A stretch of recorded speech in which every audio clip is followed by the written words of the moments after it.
Tonight, a Port Pirie aged care home sanctioned by the national regulator, and TAFE students encouraged to consider studying in Whyalla.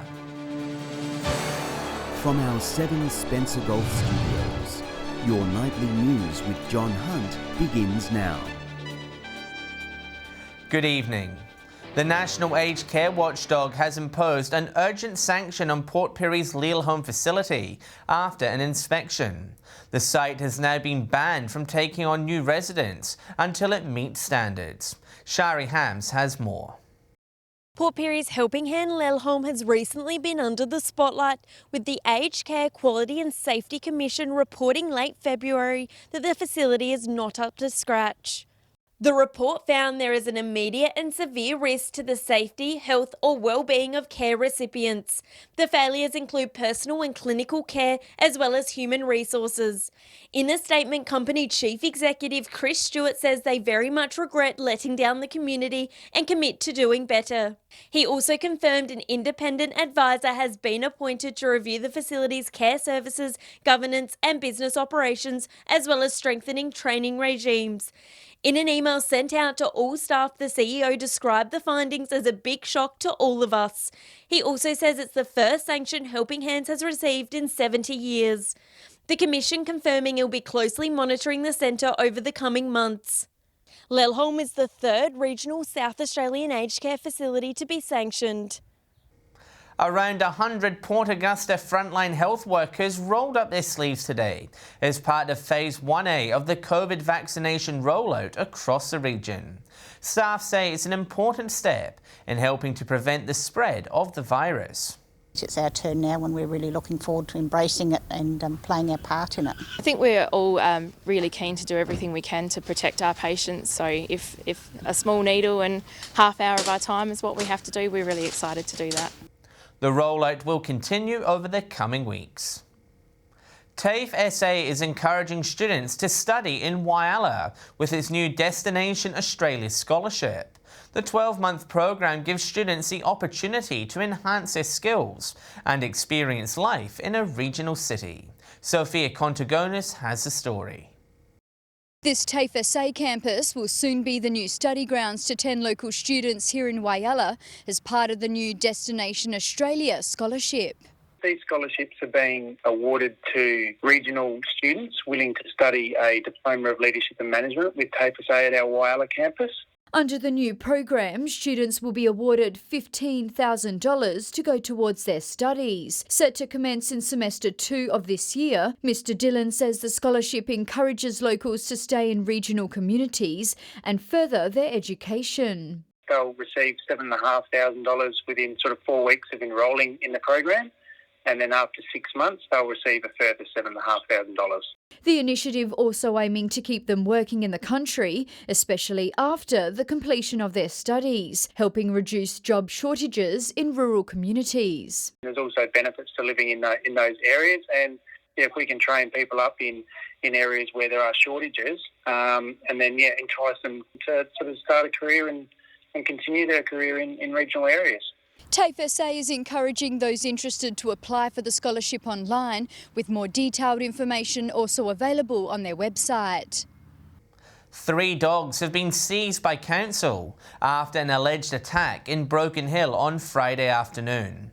They had escaped from a home on Newton Street. Police say a woman went to the aid of an 8-year-old girl who had fallen off a scooter in the area. The woman was allegedly bitten on the thigh by one of the dogs, but didn't require treatment. Council rangers seized the animals a short time later. 2 men have been arrested after allegedly breaking into a Snowtown business and stealing a car. Around 11:30 yesterday, a vehicle was stolen on Wakurna Road. A member of the public followed the stolen Ford Ranger towards Butte until losing sight. Polair and police dogs helped search for the suspects. 2 Kadina men were later arrested in Snowtown and were refused bail. Port Augusta residents lobbying for the return of the City Safe program have had their petition acknowledged by council after it was tabled at the last meeting. But organisers say they're still disappointed with the outcome. Calling for a safe city. Following its handover to Council on March 1, the City Safe program petition was tabled at last Tuesday's meeting. It was received, but unfortunately there was only 96 verified signatures could be accepted. He says while it is unfortunate there was more than 1,000 unverified signatures, the community's concerns have been heard. The petition will be used to help push for a state government response. We're working with the state government now. We put an agenda to them to form a resource group to have it state run and state coordinated with all the parties and agencies to get a successful outcome for our community in the region. While it's a disappointing outcome for the organiser, she remains committed to helping keep the city safe. At the end of the day, 13 years is not a piece of rubbish. He stabilised us and we need that back. There's now calls for the state government to act on forming the resource group and take action to tackle antisocial behaviour. Where funding is going now for the services provided by the state government, make sure it's going to the right places, and then work together with the lead people of those services to get a new program in place and a good result for the community. Katrina Musson, 7 Spencer Gulf News. Still to come tonight, we'll have all the colour and excitement from the St Pat's races in Broken Hill. And Port Lincoln's Pet Adoption Day breaks new records.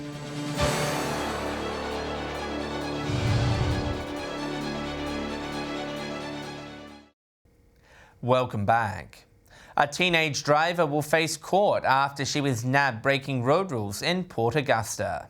Just before 1 a.m. Sunday morning, an 18-year-old provisional driver submitted to a breath test, allegedly returning a reading of .106. It's also alleged the car had 6 other people inside. She was reported for a number of offences, lost a licence and had her car impounded. 7 teenagers have been arrested following a theft at Wireless Stewart over the weekend. The youths allegedly entered a service station on McCritchie Crescent at around 4 in the afternoon on Saturday, stealing drinks and lollies. Police say the cashier was also allegedly assaulted by one person from the group. After reviewing security footage, police arrested all 7 offenders aged between 11 and 15. They will appear in court in May. Broken Hill has hosted its biggest event in 12 months, with thousands flocking to the St Pat's races on Saturday. Dust, wind and rain not enough to deter the crowd, keen to enjoy a normal day at the track. Under orange and grey skies, a sea of green takes over, the unmistakable sight of St Pat's races. 2,000 racegoers braving the elements, travelling from near and far. You've travelled all the way from Adelaide for St Pat's? We have, yes. We've been before. We came about 5 years ago. And we all came here on Harley Davidson from the Central Coast. Organisers promised it would feel like a normal race day, even with a smaller crowd. It still feels like a normal day. You still have to do the scans when you come in, but yeah, everyone's still having a great time. Slippers swapped for stylish headwear. Georgie Gall crowned junior of the course, Jo Gall the most elegant lady, while Michaela Denton was crowned Colleen of the course. A Zimmerman dress that I hired online only a week before the races. And former local news reporter Tom Johnson was named Paddy of the course. Try and come back every year if I can, so yeah, what a great way to do it this year, it's awesome. But for all the fun off the track, this is a race day with more than $100,000 prize money up for grabs across the 8-race program. And the race for the Outback Cup couldn't have been closer. I am impinged finding a burst of energy to win by a head. When I come back, I'm just ask the audience, did I get it? And they say, yeah. The gamble to go ahead, the biggest payoff of all. Lachlan Itter, 7 Spencer Gulf News. A Whyalla Football Club has come up with a creative way to get residents through its doors. Rapina holding a special event in a bid to boost its business back to a pre-COVID state. Setting up for something new, this outdoor space set to be transformed into a mini music festival. Very exciting for Rapina. Whyalla's Rapina Football Club organising this event, scheduling 4 bands to perform. Paper Sunset, Jones and the Buzzkill, And we've got Bree, Ryan and our famous Jackdaw. It's been great to see some local bands get on board, as well as a band that has a local connection. So Paper Sunsets are from Adelaide, but one of their members, Matt Ryan, grew up in Whyalla. Part of the Unearth Festival, it's also a first for the club, using this opportunity to boost its business and get residents supporting local. We just want to get it all cranking again and get the members bar cranking and just get it all going again. Rapina joining the long list of other venues across the state, calling for South Australia's restrictions on capacity limits to be further eased. If we can get the people back in the club and get rid of all the restrictions, that would be amazing, and then there'll be nothing holding us back. The Mini Music Festival takes place next Saturday on March 27, with tickets now available online. This has been our long-term goal, to get more venues, local venues involved, hosting their own things, upskilling themselves in events and tapping into artists. Sophia Contigonis, 7 Spencer Gulf News. 9 rescued animals have found their new homes in Port Lincoln, with Petstock and the RSPCA holding an Adoption Day Blitz. Organisers say it's helped free up room in shelters in time for the kitten season.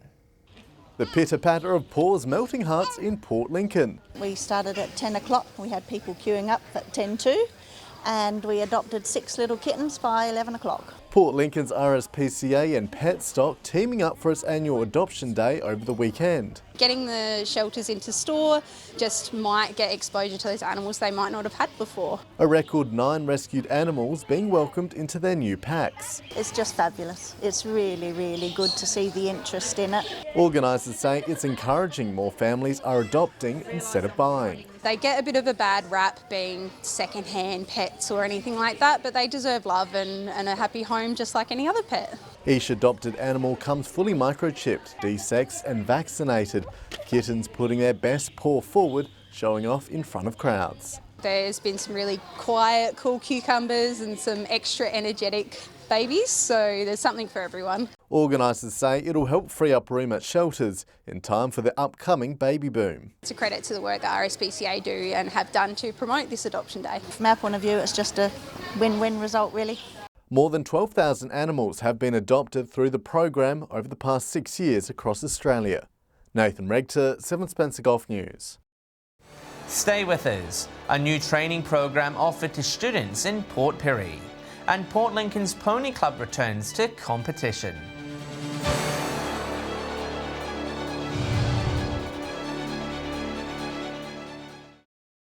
South Australia's regional tourism is in line for a shot in the arm, with plans to grow the sector by $4 billion over the next 4 years.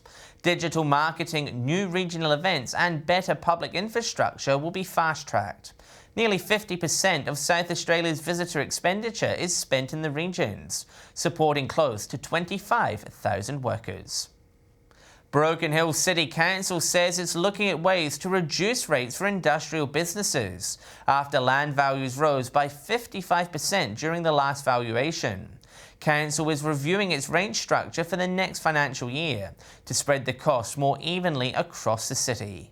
Details will be released in the draft budget next month. Port Pirie's Red Cross has welcomed a new John Pirrie secondary student into the office as part of a training program. The initiative works to give senior students a taste of working life and help set up a career path after graduation. This Year 11 student has swapped a day at school for a day at the office. I thought it was a great opportunity for me to learn what it was like outside of school, what it was like to work a 9-to-5 job and get an idea of what it'd be like when I graduate high school. Working on Red Cross projects, she says it's a good way to earn her Certificate 3 in business. I'm finding it very fun and enjoyable, and I'm able to experience new things every time I come here. Pretty varied role, customer service, some finance work. She also does a lot of taking trip bookings and that sort of thing. Training companies statewide are running the program, with staff saying Red Cross isn't the only sector students can consider. Farming apprentices could be banking, customer service, engineering, so anything you can think of as far as apprenticeships and traineeships Statewide Group Training can do. Teachers at John Pirrie also supportive of the initiative, with a handful of students undertaking different programs. Complete a certificate 3 in their training and at the same time be able to use that to enhance their SACE. When I came here, I didn't know what I wanted to do. I didn't know if I wanted to go into a different career, but at the moment I'm set on doing business and doing something like this. Shari Hams, 7 Spencer Golf News. After more than a year since Port Lincoln's devastating Duck Ponds bushfire, one community group is finally back on track. The Pony Club hosting its first rally, attracting members from across the region. Galloping back to life. It just means the world. Port Lincoln's Pony Club returning to its old stomping grounds for the first time in 16 months. Yeah, the fire has, changed the surroundings, but the club has done a great job and the grounds look terrific.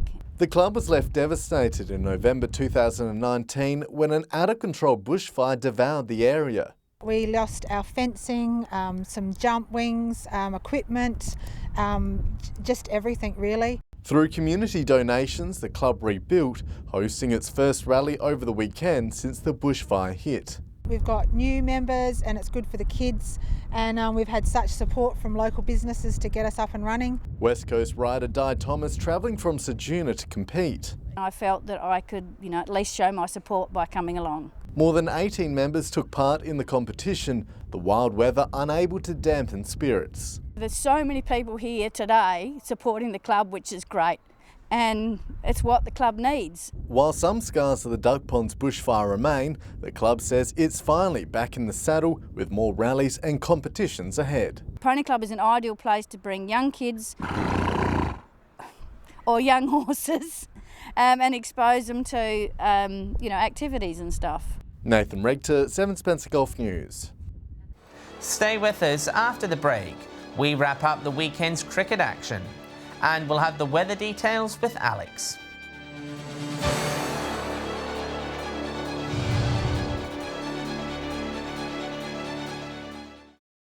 Hello again. Wet weather made life difficult this weekend, but cricket grand finals in Port Pirie and Whyalla managed to take place. Katrina Musson has the weekend wrap. Topside Wandera showed their class at the weekend with a dominant display in the Port Pirie Cricket Grand Final. After a wet start, Wandera set up the win early with a match-defining 89-run opening partnership. Matt Thornton's 79 and 36 from Andrew Condon put them in a commanding position. A quick-fire 20 from Paddy McNamara, the only other score of note in Wandera's total of 9 for 174. Liam Drever picked up 3 wickets for Southport.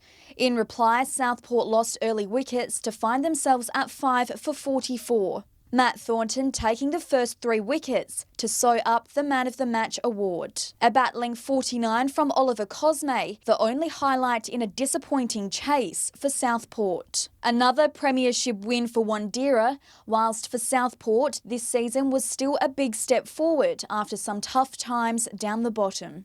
It was also grand final weekend in Whyalla. Central were too strong for North, bowling them out for 90 to secure another premiership title. In Port Augusta and Central Stirling redeemed themselves in the preliminary finals, defeating South Augusta by 6 wickets. They face Quorn in the grand final this weekend. And the first round of finals got underway in Port Lincoln. Charlton batted first against Southern Air and were skittled for 117. Southern Air comfortably winning by 9 wickets, booking their spot in the decider. Charlton will face Tasman this Saturday after they ended way back season with a 103-run win. And that's all for cricket. We'll be back tomorrow night with a wrap-up of the region's other sports. Time to take a look at what's happening in the weather. Here's Alex Sykes.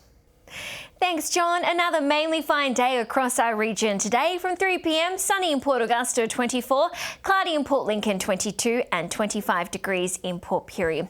While a max of 21, Broken Hill, a sunny top of 22, Woodner, a max of 23, becoming cloudy in Kadina, 20 degrees, cloudy in Cleve, also 20, becoming cloudy in Clare, 21, Cooper Pedy, sunny and 25, and a partly cloudy top of 20 in Adelaide. Taking a look at the satellite image now. Low cloud across much of southern SA in cool, moist southerly winds is only bringing the odd drizzly light shower, mainly about the hills. Skies are generally clear across the north, where the cool winds are drier, leading to cool days and chilly nights.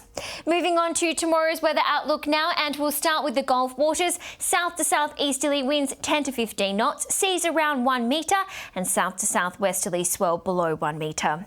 Partly cloudy across most parts tomorrow. Cleveland, Port Lincoln both set to reach a top of 21 degrees, Woodner a max of 25, Whyalla and Kadina both partly cloudy, also 25, Port Augusta mostly sunny, set to reach a high of 27.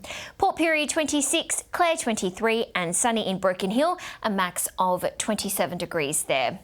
Taking a look further through the week now, sunny and 31 at Cooper Pedy on Wednesday. Port Augusta to reach 30 degrees, a degree cooler in Woodner, Kadina and Adelaide. Port Lincoln 24 degrees. Cloudy across the region on Thursday, temperatures peaking in the high 20s and low 30s. Cooper Pedy with the region's top of 33, Port Pirie and Port Augusta both 30. And partly cloudy and 32 in Cooper Pedy on Friday, cloudy and 25 in Broken Hill, Woodner set to reach 30 degrees. 28 in Whyalla. And that's all the weather from me for tonight. It's back to you. Thanks for that, Alex. And that's the local news this Monday evening. Thanks for joining us. I'll have updates later, and we will be back tomorrow night at 7 p.m. Until then, enjoy your evening. Good night.